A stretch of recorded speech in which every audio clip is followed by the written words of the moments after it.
Er komen allemaal berichtjes voorbij van, ze hebben me proberen te bellen en dit gezin heeft positief.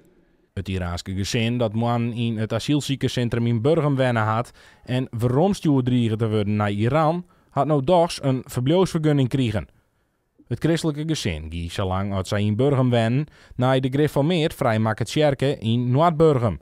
Doet het gezin oerbracht waard naar het uitzetcentrum in Zeist, had predikant Marco Buitenhuis hield hij contact met haar houden. Ik heb ze meteen teruggebeld van lees ik het hier allemaal goed? En ja, ze konden het zelf nauwelijks geloven.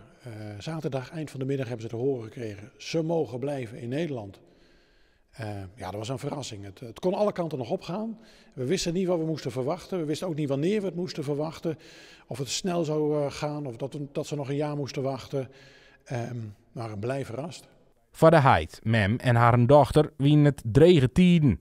Ze leven tussen hoop en vrees. Dus die onzekerheid, die spanning, ze konden ook niet aftellen. Als ze van tevoren hadden geweten, nou, je zit 5 weken in Zeist en dan nog een paar weken wachten en dan krijg je positief. Ja, dan waren ze aan het aftellen gegaan. En nu in Zeist, ze hebben elke dag een streepje gezet en ze waren aan het tellen. En ze wisten precies hoeveel dagen ze daar zaten. Maar ze wisten niet hoeveel er nog zouden komen. En aftellen lukte niet. Dus die spanning, die onzekerheid, ja, die was wel traumatisch. En dat merk je nu ook nog wel na afloop van. Dat zijn ze nog niet vergeten, dat zijn ze nog niet kwijt. Wat het gezin noterjochten komt, is on de IND die het een wenplaak voor haar een ziekje maakt.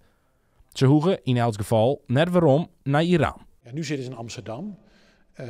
We hebben kerkmensen daar ginds op de hoogte gesteld. Die hebben hen welkom geheten. En dus daar hebben ze ook alweer een netwerk. En op het moment dat ze ergens een huis krijgen, nou, dan hoop ik dat het op een plek is waar mensen hen ook weer welkom heten en helpen. En helpen eigenlijk om hun draai te vinden.